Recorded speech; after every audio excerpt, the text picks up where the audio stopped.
ایک اس political movement کو زیادہ اور انگریزوں کے اوپر ایک بڑا زبردست پریشر سا بنتا ہے. اور ساتھ ہی ساتھ دا رشین ریولوشن میرا نیکسٹ پوائنٹ ہے کہ رشین ریولوشن 1970 میں وہ بھی ایک بڑا زبردست لینڈ مارک ہے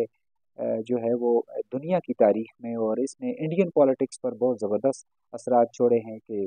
1920 کے دوران جو کمیونسٹ پارٹی تھی وہ ٹریڈ یونین وغیرہ موومنٹ وغیرہ سب انہوں نے آرگنائز کی تھی، اور وہ جلدی جو ہے وہ ایک سوشلسٹ ملیٹنٹ کمیونسٹ جو ہے وہ ایک لیفٹ کی یعنی کہ انڈیا میں ابھری، اور اس نے جو ہے وہ اور اس کے جو اسٹوڈنٹس تھے وہ زیادہ تر یوتھ اور اس طرح کے لوگ تھے. پیزنٹس موومنٹ اس سے اسپرینگ اپ ہوئی تھی اس زمانے میں، جس میں جو ہے وہ پنڈت جواہر لال نہرو وغیرہ لوگوں نے جو ہے وہ کافی پروگریسو لیڈرز کے طور پر، اور ان کے ساتھ بابو صاحب یعنی سبھاش چندر بوس نے زبردست رول پلے کیا ہوا ہے. تو انڈین یعنی پالیٹکس میں ان لوگوں کا زبردست رول ہے، اور رشین ریولوشن جو ہے وہ ایک زبردست رول پلے کر رہا ہے. اور اسی ٹائم پیریڈ میں ایک اور بھی پریشر ہے جو کہ لاہور ریزولوشن یعنی پاکستان ریزولوشن کا جو سیشن ہوتا ہے وہ بھی جو ہے وہ ایک یعنی ایک طرح سے ایک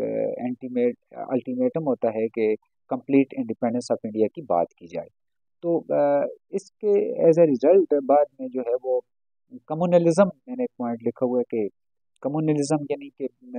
ڈیورنگ 1905 اور دیٹ دیر آفٹر کمیونلزم جو ہے وہ ایک ایکٹیو اس کے طور پر کمیونل رائٹس ہوتے ہیں انڈیا میں، اور یعنی تقسیم بنگال کا معاملہ جو کہ شروع سے ہی چل رہا ہوتا ہے، اور اس کی میں بھی کچھ چیزیں واضح ہو جاتی ہیں. 1906 کی جو مسلم لیگ کا اپنا آغا خان کی سربراہی میں اپنا جو سیپریٹ الیکٹریٹ کا جیتنا، اور پھر 1919 کی ریفارمز، اور پھر جا کر 1932 میں جو ہے وہ گول میز کانفرنس، اور یہاں پر 1932 میں جو کمیونل ایوارڈ 1932 میں جو ہے وہ جو دیا جاتا ہے انگریزوں کی طرف سے، تو وہ مسٹر جنا جو ہیں وہ foundation of that very improvement development in the Indian politics. تو ریولیوشنری تھیوری جو ہے وہ اس میں ایک بڑی زبردست جو ہے وہ separate state for the Muslims کے لیے جو ہے وہ رائے ہموار ہو جاتی ہیں. اس کے بعد 1927 میں سائمن کمیشن کے نام سے ہے. 1927 میں جو ہندو محاسبہ جو ہے وہ ایک اس میں سائمن کمیشن میں جو سائمن جو ہندوستان آتا ہے تو لالا لجپت رائے جو ہیں وہ اس کو لیڈ کر رہے ہوتے ہیں، اور لالا لجپت رائے سائمن کے سامنے کھڑے ہو جاتے ہیں، جس کو جب وہ آرڈر دیتا ہے تو اس کے سر پر پولیس ڈنڈے مارتی ہے، اور اس کی ہلاکت وہیں سے ہو جاتی ہے. اور وہیں سے بھگت سنگھ کا جو ہے وہ انٹری ہے کہ بھگت سنگھ جو ہے وہ اس چیز کو دیکھ رہا ہوتا ہے، اور اپنی تھراؤٹ اس نے جو ہے وہ جو اسٹرگل کی ہوئی ہے، اور اس کی جو گرفتاری ہوتی ہے، اور اس کا جو اسمبلی میں جو ہے وہ سینٹرل اسمبلی میں جو ہے وہ ایک بم جو وہ تھرو کرتا ہے، تو جس پر اس کا یہ شو کرنا ہوتا ہے انگریزوں کو کہ یہاں سے میں یعنی انڈین جو ہے وہ بڑے غصے میں ہیں اور اس سے کسی کو نقصان نہیں ہوتا ہے، تو وہ یہ سارا امپیریلزم کے خلاف ہوتا ہے. تو یہاں سے انڈین پالیٹکس میں بڑے زبردست پیٹریاٹ سامنے آتے ہیں، اور انگریز جو ہیں وہ کافی یعنی مجبور ہو جاتے ہیں. لیکن 1928 میں جو نہرو رپورٹ ہے وہ واضح کر دیتی ہے انگریزوں پر کہ یہ نہرو کمیٹی جو ہے وہ آل پارٹیز کو جو ہے وہ ریپرزینٹ کر رہی ہوتی ہے، اور مستقبل کا کانسٹیٹیوشن کے لیے سارا راہیں ہموار ہو رہی ہوتی ہیں. اس طرح سے اس کے جواب میں گو کے قائد اعظم کے 14 نکات بھی ہیں، لیکن نہرو رپورٹ ایک رستہ سا جو ہے وہ دے دیتی ہے. اس کے بعد راؤنڈ ٹیبل کانفرنسز ہیں جو کہ ایک بڑا زبردست رول پلے کر رہی ہیں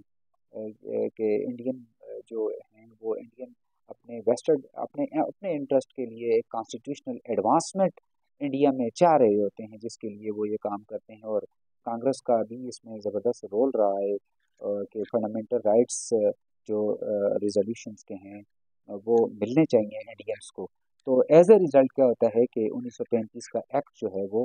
یعنی پولیٹیکل ڈیولپمنٹ جو ہو رہی ہوتی ہے، تو اس سے 1935 کا ایکٹ جو ہے جو کہ جا کر 1937 میں آپریٹ ہوتا ہے. لیکن یہ ایکٹ جو ہے وہ انڈیا کو سب سے پہلا ایکٹ ہے جو کہ انڈیا کو ایک فیڈریشن یعنی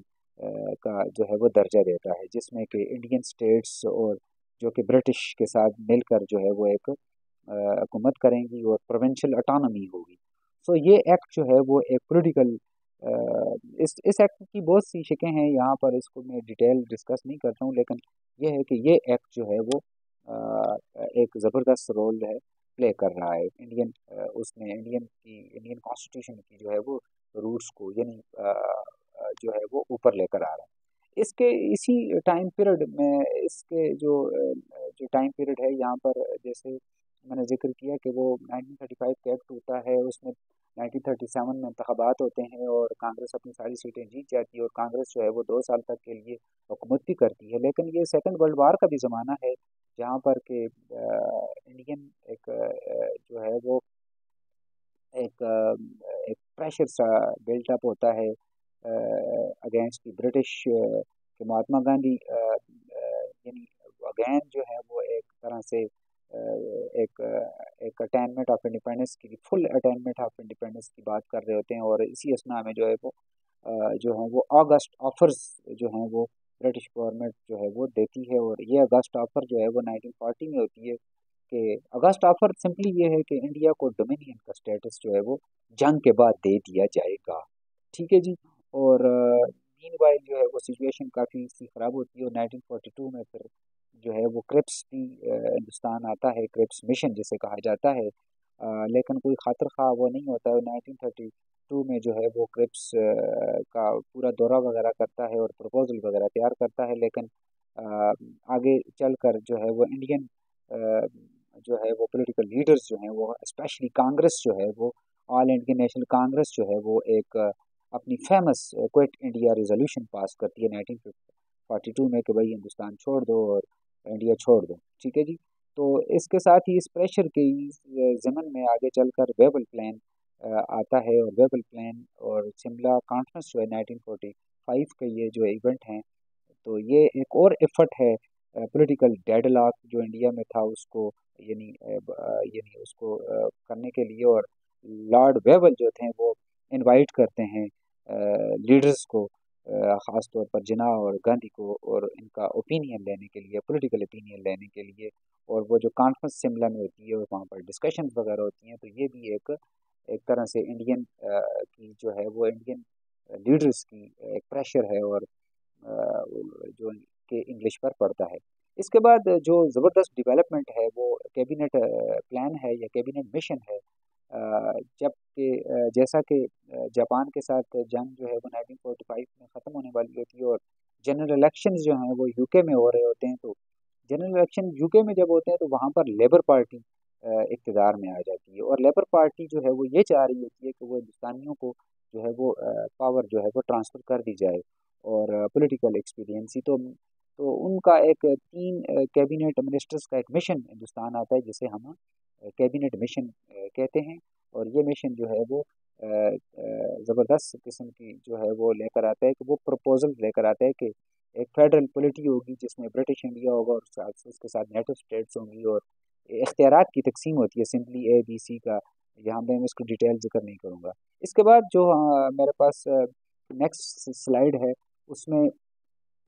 کانسٹیٹیوشن اسمبلی میں نے لکھا ہوا ہے، یعنی یہاں پر جو ہے وہ الیکشنز جو کہ 1946 میں الیکشنز ہوتے ہیں، اور دونوں جماعتیں یعنی مسلم لیگ اور کانگریس اپنی اپنی سیٹیں جیت جاتی ہیں، اور کانگریس کی بڑی اوور ویلمنگ قسم کی جو ہے وہ وکٹری ہوتی ہے اپنی تمام سیٹوں پر. اسی طرح سے مسلمانوں کی اپنی اپنی کانسٹیٹوئنسی میں. تو یہاں یہ ہوتا ہے کہ الیکشن جو ہیں وہ کانسٹیٹیوشن اسمبلی کے انڈین گورنمنٹ میں کے حوالے سے وہ 1946 میں ہوتے ہیں، اور لیکن یہاں پر لیگ ریفیوز کرتی ہے اور اس میں جانے سے، لیکن کنٹینیو کرتی ہے کانسٹیٹیوشن اسمبلی کے بائیکاٹ کا. تو کانسٹیٹیوشن اسمبلی مسلمانوں کے بغیر جو ہے وہ اس طرح سے وہ اس کا 1946 میں ہوتا ہے، اور ایک اسٹیل میٹ جو ہے وہ دونوں کے درمیان اگین سی ہمیں نظر آتی ہے. تو یہاں پر جو زبردست جو چیز ہے وہ ہے اسٹیٹمنٹ آف فیبرری 10 1947 کے سچویشن جو ہے وہ اس طرح کی ہو جاتی ہے کہ مسلم لیگز جو انڈین گورنمنٹ میں پارٹیسپیشن اور نان پارٹیسپیشن جو ہے وہ کانسٹیٹیوشن اسمبلی میں یہ ایک بڑی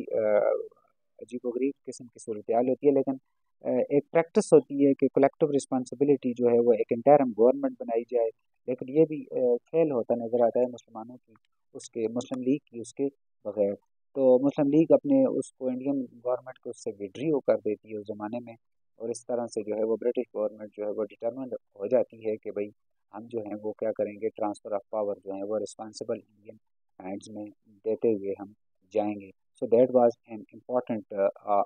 development in the Indian politics at the time. تو یہ ضروری تھا کہ لارڈ ویبل جو ہے وہ ایک جو ہے وہ اس کو جو ہے وہ ٹرمینیٹ کیا گیا, اور ان کی جگہ جو ہے وہ لارڈ ماؤنٹ بیٹن کو جو ہے وہ اپوائنٹ کیا گیا ان کے بعد وائس رائے آف انڈیا, جس کو بہت بڑا ایک چینج تھا ان کے پریشر سے اور مسلمانوں کے اس میں نہ کرنے سے مسلم لیگ کے. اور پھر کیا ہوا کہ انڈیا میں اس ٹائم پیریڈ میں جو ہے وہ کمیونل رائٹس بھی ہوتے ہیں کہ جولائی 1946 میں کہ ڈائریکٹ ایکشن جو ہے وہ مسلم لیگ اس میں کرتی ہے separate state of Indian Muslims کا, اور یعنی کہ پاکستان کا. سو آخر میں ماؤنٹ بیٹن پلان جو کہ اوپر ہم نے دیکھا کہ ویبل کی جگہ ماؤنٹ بیٹن آیا تھا, تو ماؤنٹ بیٹن نے پھر جون 1947 کا جو ہے وہ ایک پلان دیا تھا کہ بھائی انڈیا کی ہم جو ہے وہ اس کی کریں گے, اور اس کی جو ہے وہ تقسیم ہو اس کی وہ ہو جائے گی, اور کچھ ایریاز جو ہیں وہ مسلمس کے اور کچھ انڈینس کے. تو لاسٹلی ایسے ہوتا ہے کہ یعنی کہ وہ ان کی اولڈ جو کانسٹیٹیوشن اسمبلی ہوتی ہے جس میں مسلم لیگ نہیں ہوتی ہے جو ہے وہ اپنا کام جاری رکھتی ہے کانسٹیٹیوشن آف انڈیا کا, اور پاکستان جو ہے اس زمن میں جو ہے ایک سیپریٹ کانسٹیٹیوشن جو ہے وہ اسمبلی اپنی اس کی بعد میں یعنی کریشن جو ہے وہ 15 اگست کو ہو جاتی ہے, یعنی 15 کی رات کو, یعنی 14 کو پاکستان, اور نیکسٹ ڈے جو ہے وہ 15 کی ڈیٹ میں جو ہے انڈیا اپنی جو ہے وہ آزادی جو ہے وہ سیلیبریٹ کرتا ہے. تو جون 48 کی بجائے 47 میں جو ہے وہ یہ ٹرانسفر آف پاور جو ہے وہ ہو جاتی ہے. اور لاسٹلی انڈین انڈیپینڈنس ایکٹ جو ہے وہ جو ایک بل ہوتا ہے کہ جس میں کہ ماؤنٹ بیٹنس پلان آف 3 جون 1947 کی پروپوزل ہوتی ہیں جو کہ برٹش پارلیمنٹ میں پیش ہوتا ہے, اور 3 جولائی 1947 کو, اور برٹش جو پارلیمنٹ ہوتی ہے اس بل کو پاس کر دیتی ہے, اور اسی طرح سے یہ ایکٹ جو ہے وہ ٹو ڈومینین کا جو ہے وہ انڈیا کو اسٹیٹس دے دیتا ہے سمپلی کہ انڈیا جو ہے وہ یہاں اس کی وہ ہو جاتی ہے. تو یعنی ہم یہ دیکھتے ہیں اس ٹوٹل لیکچر میں کہ انڈین کانسٹیٹیوشن جو ہے وہ کس طرح سے اس کی ایوالو ہو رہا ہے, کس طرح سے انڈینس نے اسٹرگلس کی ہیں, اور انگلش کے خلاف جو ہیں وہ برٹش جو امپیریلزم اس کے خلاف لڑتے رہے ہیں, اور کبھی اکیلے اور کبھی انڈینز جو ہیں وہ مسلم لیگ کے ساتھ, اور کبھی اس طرح سے. تو کرتے کرتے انہوں نے جو ہے وہ اپنا اچیومنٹ کی, اور بڑا ایک کانسٹیٹیوشنلی جو ہے وہ انہوں نے اپنا یہ جیت جو ہے وہ حاصل کی. So thank you very much.